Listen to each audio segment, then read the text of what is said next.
Number 15. There is within the organization of those with negative intentions for this planet and their contacts with the extraterrestrials masterminding the entirety of this planned raping of Earth, a good deal of miscommunication. Each has their separate agenda. Each has plans of reaching their clandestine goals at the expense of the other. Herein lies a vulnerable point in their coordinated effort. It is like two pieces in a puzzle that almost, but not quite fit together. Inasmuch as we look at situations in terms of holographic energy composites or matrix pictures, we are able to determine points of vulnerability. So, the point of this is that there is not a united effort within their reality of experience. The second weakness in their methodology is that of feeding upon the negative energy that is created by the competition that is encouraged within their organization. When a weak link or defection is found or manufactured within the members of their groups, there is almost a feeding frenzy upon that departing energy. It is far more satisfying to them than the same event happening to one of the uninvolved human beings. There is more of their own energy to feed the void of separation that must be maintained in order to continue on their path. They do eat up the competition of sporting events. It is this point of clandestine divergence of purpose that is the major object of our attention. This opportunity is just that, our opportunity. Many scenarios to use this to our advantage have been considered.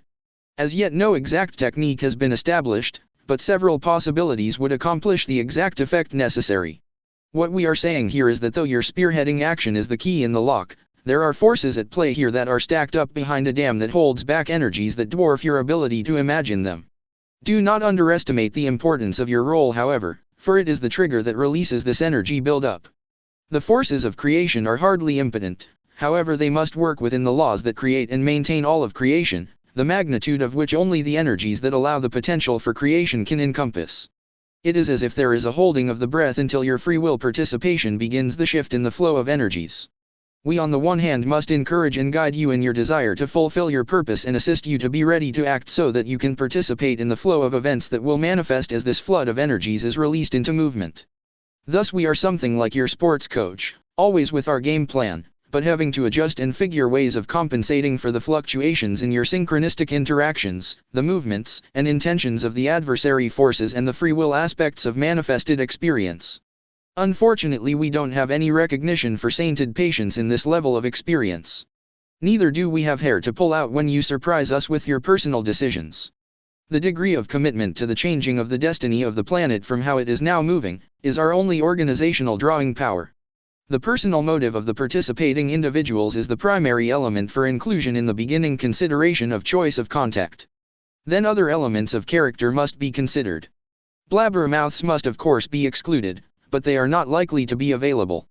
The last statement may seem a bit crude coming from our dimension of allowance, however it is necessary to make that point clear. There are many levels of information yet to be considered.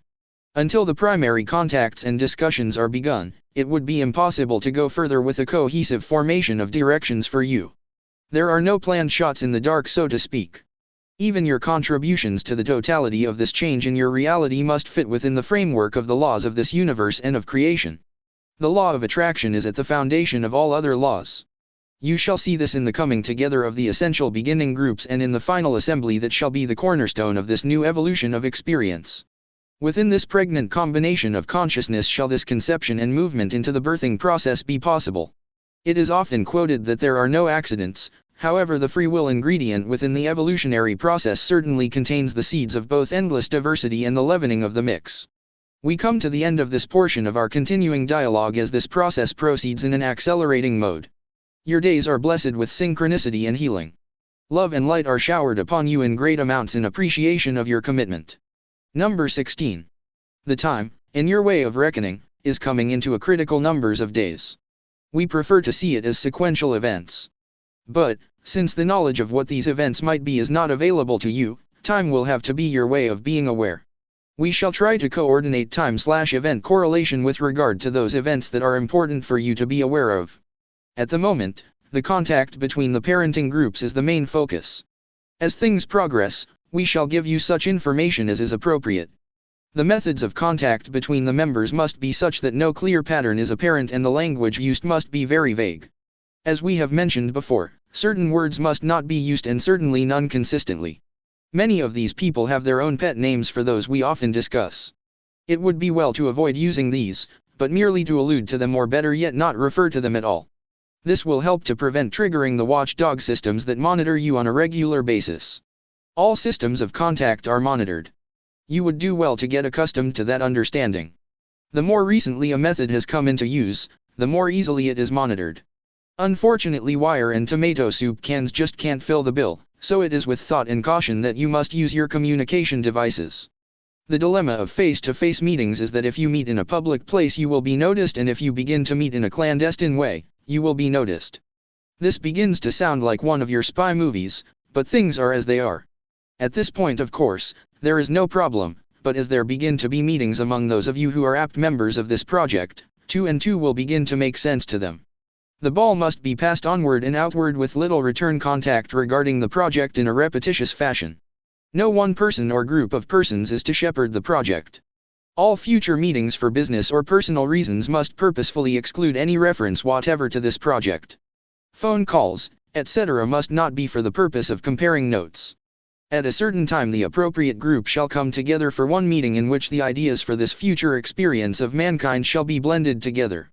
A simple statement of purpose will arrive at identifying the new genre of experience as the focus of this project. This is the time that the choices of to whom the baton is passed must be carefully contemplated by each person and small group. Then each is to make their contact and the purpose explained in a face-to-face situation where it will be most difficult to be intercepted. Choosing through spur-of-the-moment decisions of appropriate places is best. Your private offices are probably the worst. As I have pointed out before, you are considered entities with special talents and so are of special interest to them.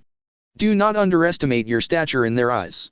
We know of no other way to remind you of these parameters without setting the stage like a cloak and dagger movie, yet as this is but indeed as a play upon one small stage of creation, perhaps that is not at all inappropriate. So play your parts well. Just remember that your timing might not be as perfect as is Bruce Willis in the movies. This will come as perhaps a little late since the first of the meetings will have already happened, but that which is focused into this message has already been made known to each of the contacts through other levels of knowing with an unconscious awareness. It shall be known to set this parameter.